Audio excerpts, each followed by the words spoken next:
beautiful people.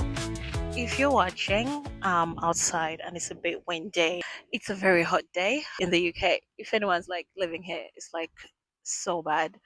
Well, for the past week, really. So yeah, it's like a full-on heat wave. I decided to do this outside. It's windy, but the wind's like literally warm, so I have to like cover the microphone so that the wind doesn't like get to it, so you guys can actually like hear me properly. Yeah, guys, hi. I'm Maria, and I am the host of the Carousel podcast. And today, I don't know, like lately, I've been just feeling like a lot of feelings. You know, when you're like, well, it's because I mean, like, I've been in a waiting season for like quite a while, and I guess like there's a lot of things that can come up because of that, and the wait can feel tough sometimes, and you wonder if God's even like there or like, doing anything, regarding it, or like if He's listening, or and sometimes it does feel like you're being forgotten. But again, it's about remembering that He really cares more about our transformation more than changing our circumstances. And I know sometimes that feels like, oh, well, I don't know. It just feels like, okay, so does that mean He does not really care about how I'm feeling and how, what's going on around me? And, and it can feel like He is taking His sweet time and like He's late. That's not what's going on, and He hasn't forgotten about us in moments where everything just feels like He should be moving right now. This moment, like, it would be great if He moved right now, but we need to remember that He is the author of time, and He's above all things. And what we think, how we think things should go isn't how He thinks it should go. Yes, it's about like trusting that he's in it. I was reading Isaiah, let's say chapter 29 or 30, I'm not sure, but it says, your strength comes from quietness and trust. So, why you're gonna find your strength in the waiting season is when you're quiet, when you let Him quiet your soul, when you let Him quiet your doubts, anxious thoughts, when you let Him quiet you, and you put your trust in Him. That's why your strength is found, because the more you keep thinking about things that have gone wrong or anything that is gonna be negative, of course you're not gonna have a quiet spirit, are you? So put your trust in Him alone, and not in changing the circumstances, because I feel sometimes we only trust God because we want what we are asking Him for, but His ways are higher. It's about letting Him change us as well. But like, we need to trust God, because our hope is God, and not in a certain outcome. So we need to like, have our priorities right, have our hope in the right place, waiting well. So I just thought I'd touch a bit about when the wait feels a bit like just cloudy, like you just can't see what's going on. You're not sure, because like there is nothing changing in the natural, and you're like wondering, like, has God forgotten about me? Is He even working? So yeah, I just thought I'd talk about that. And I think sometimes we put too much emphasis on how or when God is going to do what He's promised, or when He's going to bring about that breakthrough that we're waiting on. And we are human, absolutely, and it's very natural. We always want what we want when we want it, like, right? And yes, sometimes we're in places where we really need the breakthrough, and the hearts when our needs are not being met in our timeline or our exact moments we think are best, that we think are the best time for those moments, I mean, for those needs to be met, right? And it's completely natural. We are human. We want things when we want them. And we need to remind ourselves that walking with Jesus doesn't mean we won't face troubles, but it also means that in those troubles, we are not alone. Because I think sometimes we think that walking with Jesus is going to be all sunshine and rainbows and no troubles, and He's going to just make everything just really smooth. But He didn't promise us that. I'm pretty sure we've had that too many times, because He said, in this world, you're going to have trouble, but take heart. And as long as we're still on this side of heaven, there is evil all around us. And until Jesus comes back, we're going to have to work together with Him, which in itself is comforting, knowing that your Father is by your side and that he is with you to the end of the age. Like, you've got the king of the universe, Jesus, on your side. Like, he is literally walking right beside you. He's right here with me. He lives inside of you. And if we don't, cause I feel like sometimes we forget that and think that we are so alone in this thing called Christianity, and it's not true. Like, to feel that way, to feel like we are really alone, but it's not true. And we need to remember that. I'm really watching the camera so it doesn't fall.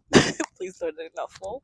But we need to remember that we are never alone and that He is with us. And because even the suffering we experience is all going to be turned around for our good and for His glory, as long as we love Him and we keep His commands, because that is what He says in Romans 8:28. He says, as long as you love me. But then again in Matthew, He's like, those who love me will obey my commands.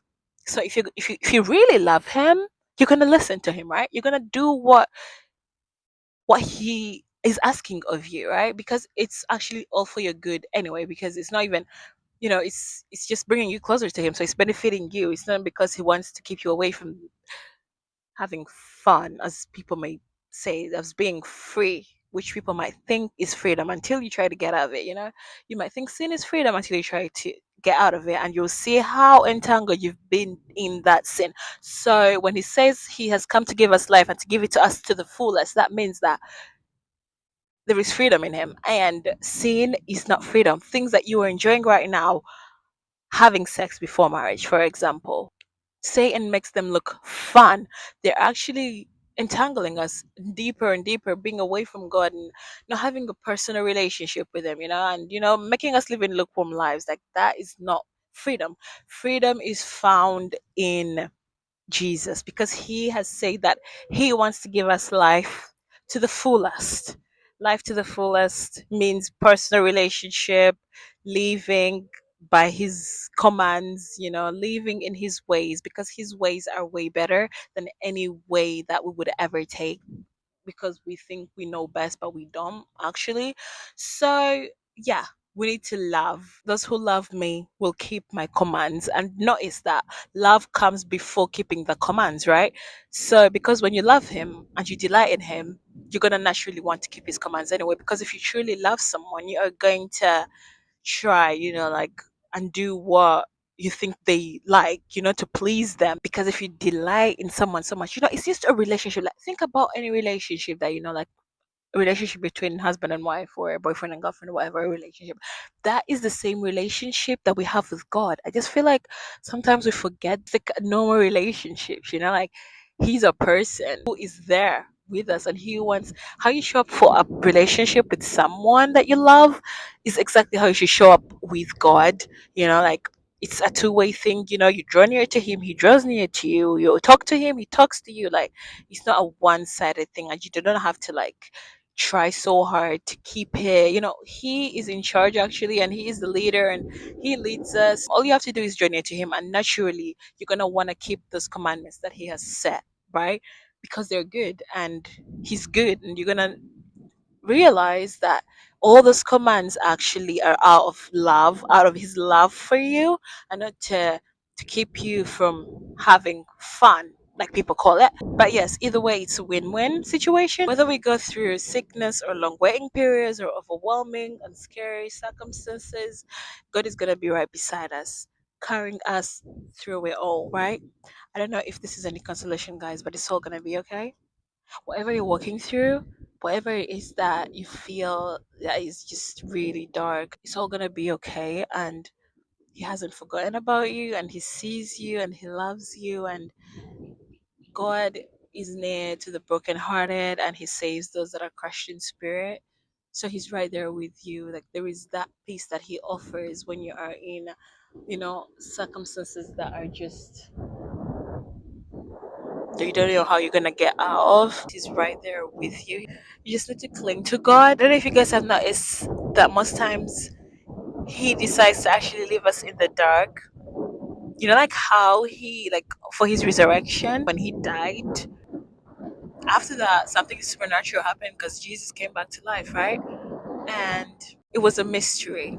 Yeah, and the people that were there by then received the surprise that he actually was alive. Like, he leaves us in the dark sometimes because he wants to, like, maybe, surprise. Like, I like thinking about it that way, that he delights in surprising us because he loves us, because we are his kids and he's our loving father. And any loving father would like to surprise his kids, right? And this is God we're talking about. This is the God of the universe, who has created everything, who knows everything about love more than our earthly fathers, right?